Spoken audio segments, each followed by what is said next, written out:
শনি যে মার্চ মাসে গমন করবে মীন রাশির ঘরে, যে এই যে মার্চ মাসে যখনই গমন করবে তখনই শুরু হয়ে যাবে যে রাশিগুলির সমস্যা। প্রচুর সমস্যায় পড়বে তারা ভাবতে পারছে না কতটা সমস্যায় পড়তে পারে। শনি যখনই উত্তর পাদপদে নক্ষত্রে ঢুকবে, তার মানে 26 নম্বর নক্ষত্রে প্রবেশ করবে। তার মানে শনির নক্ষত্রে প্রবেশ করবে, মার্গী হয়ে গিয়ে ঢুকে যাবে। তখন ঢুকে গিয়ে কিন্তু মীন রাশির ঘরে গিয়ে প্রবেশ করলো।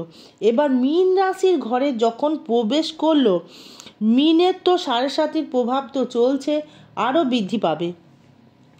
যদি আপনার উত্তর পাদপদ নক্ষত্র জন্ম হয়, দেখা গেল 26 নম্বর নক্ষত্র আপনার জন্ম হলো, আর শনিও ঢুকলো ওই একই নক্ষত্রে, তাহলে শনি প্লাস চন্দ্র প্লাস 20 যোগ প্লাস 7.5, এই দুটো একসাথে যে এফেক্ট যে কতটা ভয়ঙ্কর হতে পারে ধারণা করতে পারবেন না।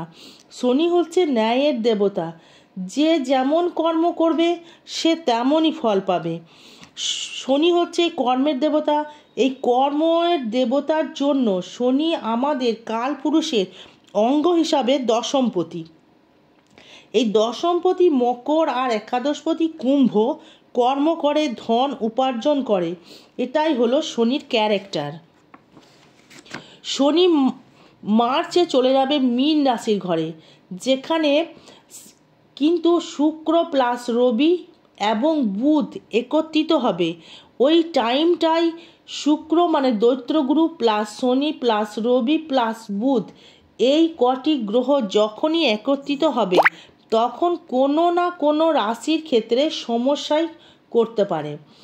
প্রথমে আসবো মীন রাশি। মীন রাশি তো 7.5 এফেক্ট, প্রবল সমস্যা, ডিপ্রেশন, টেনশন, অর্থনৈতিক কষ্ট, কোনো আত্মীয়হানি হয়ে যাওয়া।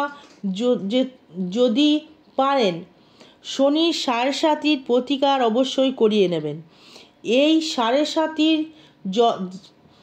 যত ফেলে রাখবেন ততই সমস্যার সৃষ্টি করবে। পারলে আপনারা প্রতিদিন হনুমান চল্লিশা পাঠ করবেন। এবার প্রবল সমস্যায় পড়বে মেষ রাশি বা মেষ লগ্ন। মেষ রাশির ও শনির 7.5 শুরু হয়ে যাবে মার্চ মাসে।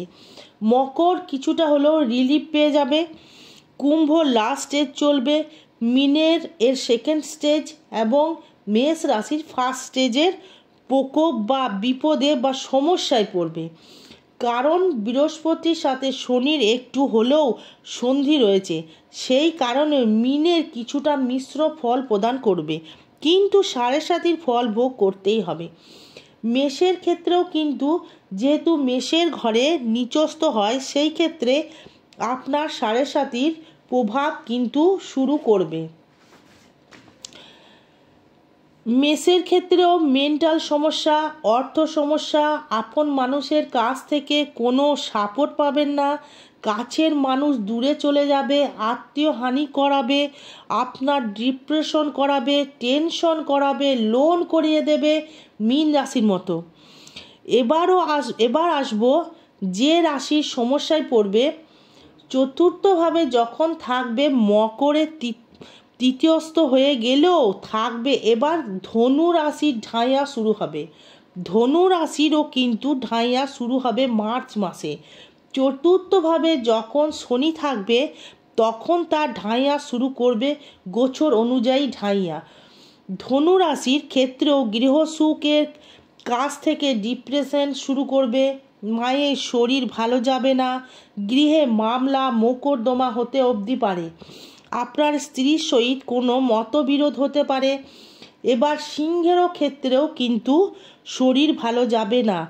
দ্বিতীয় দৃষ্টি করলেও শনি সপ্তমপতি দ্বিতীয় দৃষ্টি করলেও ব্যবসা বা শরীর কিন্তু ভালো যাবে না।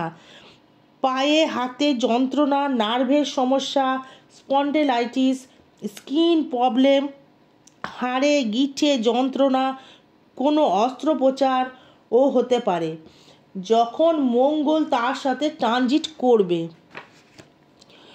মঙ্গল যখন শনির সাথে কম্প্যাক্ট হবে একটা কানেকশন দেবে। এই শনি আপনার ক্ষেত্রে সপ্তমপতি এবং ষষ্ঠপতি হওয়ার জন্য যখন আপনাকে কর্মের প্রচেষ্টা করতে হবে, কর্মের জন্য আপনাকে ছুটতে হবে। যদি ছুটতে পারেন তবে কিন্তু ইনকামের একটা জায়গা আপনি দেখতে পাবেন। এবার আসবো কন্যা রাশি। এই কন্যা রাশির ক্ষেত্রেও একটু প্রবলেম দেখা দেবে, কারণ সপ্তমে যখনই আপনার শনি প্রবেশ করবে আপনার রাশির উপর দৃষ্টি করবে, সেই সময় কিন্তু আবার কেতু চলে যাবে দ্বাদশে আর রাহু চলে যাবে ষষ্ঠে। তখন থাকবে শনির দৃষ্টি। মেন্টাল ডিস্টার্ব বা দূর দেশ থেকে বন্ধু লাভ, দূর দেশ থেকে সুখের হানি দৃষ্টি করতে পারে, বা কোনো প্রিয়জন বা আপনার মনের মানুষ আপনি দূর দেশ থেকে পেতে পারেন। যদি পারেন, যদি আপনাদের প্রয়োজন হয়, যদি আপনারা মনে করেন আপনাদের যে সমস্যাগুলো রয়েছে সেই সমস্যাগুলো আপনারা তাড়াতাড়ি প্রতিকার করবেন। জয় মা তারা, জয় গুরু বামদেব। ভালো থাকবেন, সুস্থ থাকবেন।